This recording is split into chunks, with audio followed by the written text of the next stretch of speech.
Hey y'all, and welcome back to our channel. If you are new here, my name's Emily and we make recovery videos for severe anxiety, agoraphobia, panic disorder, DPDR, all that fun stuff. So if you are struggling with that, check out the link in the description to this video. I have my Facebook group, free recovery guide, some other options in there for you. So definitely connect with me there. But what I want to talk about today quickly is coping mechanisms. So if you are trying to recover and maybe haven't been on, the recovery path that I'm teaching, then chances are you have coping mechanisms in place, right? Or you're trying to see what works and what's going to take the anxiety away. And I know for myself, when I first started recovering, I was using every coping mechanism out there, trying to see if it would work on Reddit, on Facebook, just searching what was going to take it away right now. So some things that I tried: meditation, exercise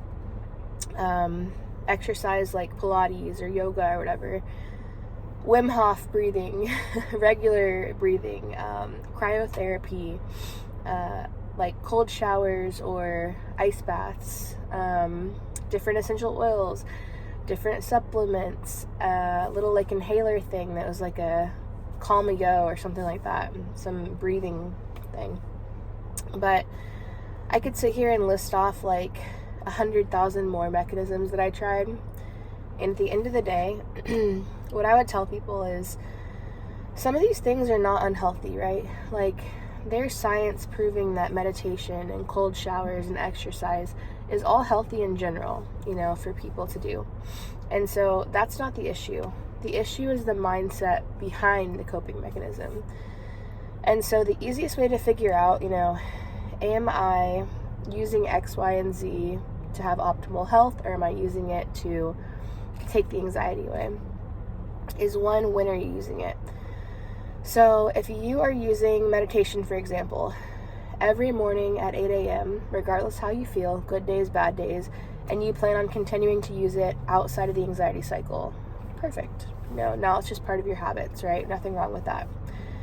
If you're using meditation only on bad days, or if you're using it when you feel like the anxiety bubbling up, and instead of responding with ideal, which is what I have in my guide, you go straight to, oh, I've got to go meditate. Now it's a problem. Now it's a coping tool. The issue with this is that, one, you can't always cope. Like, if you're on the interstate and you're driving and, you're having a panic attack, you need to be able to have a response in place, right? Which is, again, it's in my guide, ideal. You need to have that acronym in place, ready to use, ready to continue driving, feel the feelings, you know what to do, right? If you're driving on the interstate and have a panic attack, and then your go-to is, I'm going to go walk on the treadmill, or I'm going to go meditate, good luck, right? You can't do that there. So that's one big problem. The other problem is when we use coping tools, it's signaling to our body that there's a problem, like there's, something needs to change, right? So instead of walking through Target and telling yourself, hey, this is just anxiety, just adrenaline, yes, I'm symptomatic, but you're good. These symptoms can rise up. They can get as strong as they want. Nothing I need to do. I'm safe. I'm fine. I can handle it. Instead, if you're like, oh no, I need to go do this mechanism, now we're showing our body, yeah, you're right. There is a problem. I have to do something about it. So you get the point there. Next thing that I would say is, are these mechanisms normal, right? So like when we talk about meditation, even breathing, cold showers, exercise, that stuff can be normal, right? It can be normal for optimal health. Some of that stuff I still do, or I'd like to do. I like to integrate into my routine anyway after I have the baby in like a week or two. But, let's take something else, right? I don't know. I'm thinking of like an abnormal coping mechanism, like say like, I don't know, sniffing lavender oil every time you feel a certain way. Like, is that normal? Not really. So would that be something that you would continue to do on a daily basis? Probably not. You know what I mean? There's lots of other, like snapping rubber band on your wrist. I've heard that one. No, that's not normal. So no, it's not something that I would recommend integrating into your routine, right? So that's that.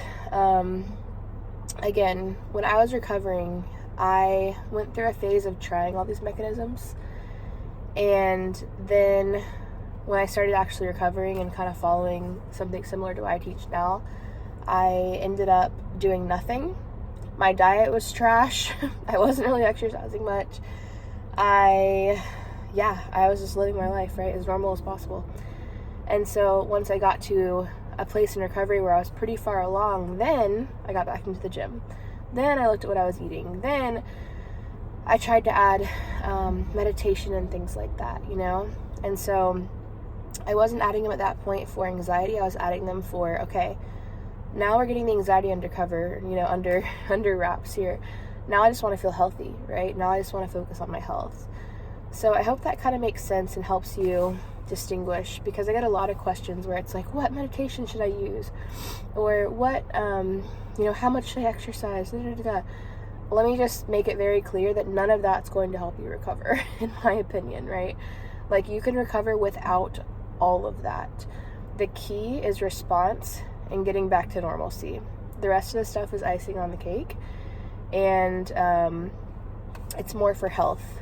And then on the flip side of that, if you're focusing too much on, I need to meditate, I need to do this, I need to do that, it can actually slow down your recovery. So hope this makes sense. Let me know if you have any questions in the comments section, and I'll definitely answer those. But coping aside, just focus on the guide, right? Just focus on the guide, at least for now, then build up the healthy lifestyle.